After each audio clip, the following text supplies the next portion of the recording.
कहानी सत्यकाम जुबाली की है। बहुत समय पहले की बात है। एक ऋषि अपने गुरुकुल में छात्रों को पढ़ा रहे थे। तभी एक लड़का वहां आया और ऋषि को प्रणाम किया। गुरुकुल की परंपरा के अनुसार छात्रों को अपना नाम और अपने पिता का नाम बताना होता था। लड़के ने कहा, गुरुजी, मेरा नाम सत्यकाम है और मेरी माँ का नाम जबाली है। मैं आपका शिष्य बनना चाहता हूँ और आपके आश्रम में रहना चाहता हूँ। ऋषि ने पूछा, तुमने अपने पिता का नाम क्यों नहीं बताया? सत्यकाम ने उत्तर दिया, गुरुजी, मेरी माँ ने मुझे बताया है कि वह कई पुरुषों की सेवा में एक नर्तकी थी, इसलिए उन्हें नहीं पता कि मेरे पिता कौन है, लेकिन मुझे पता है कि मेरी माँ कौन है। उन्होंने मेरी देखभाल की है और मुझे एक नया नाम दिया है। वहां बैठे सभी छात्र हैरान थे।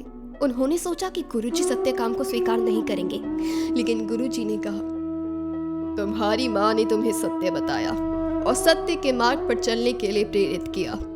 मैं तुम्हारा पूरे दिल से स्वागत करता हूँ। सत्यकाम आश्रम में रहने लगे और गुरु से शिक्षा प्राप्त करने लगे। कुछ दिनों बाद ऋषि ने उन्हें 100 गायों के साथ एक दूरस्थ जंगल में भेजा और कहा, तुम्हारा कार्य होगा कोहम, मैं कौन हूँ, इस प्रश्न पर ध्यान करना।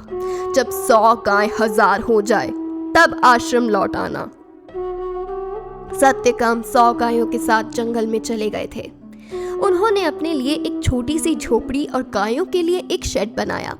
वो अपनी पूरे दिन गायों की देखभाल में बिताने लगे। जंगल शांत था, गाय शांत थी और जल्द ही सत्यकाम का मन भी शांत हो गया। सत्यकाम ने अपना जीवन गायों की देखभाल और गुरु द्वारा दिए गए प्रश्न पर ध्यान करने में बिताया।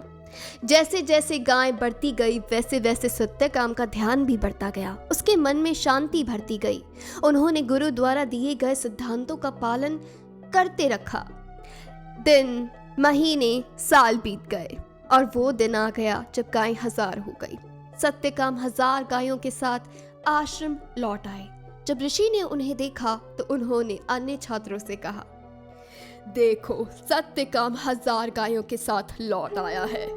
गुरुजी जानते थे कि सत्यकाम ने उन्हें दिया गया कार्य पूरा कर लिया है। जब सत्यकाम ने गुरु को प्रणाम किया तो गुरु ने पूछा, मेरे प्रिय शिष्य कोहम, तुम कौन हो? सत्यकाम ने विनम्रता से उत्तर दिया, गुरुदेव, आपकी कृपा से मैंने उत्तर जान लिया है। सोहम, मैं वही हूँ। सत्यकाम ने उच्चतम ज्ञान प्राप्त कर लिया, लेकिन उन्होंने उसका श्रेय अपने गुरु को दिया। सत्यकाम एक अच्छे छात्र के मुख्य गुणों का प्रतीक है। सत्यता, आज्ञाकारिता, अनुशासन और विनम्रता।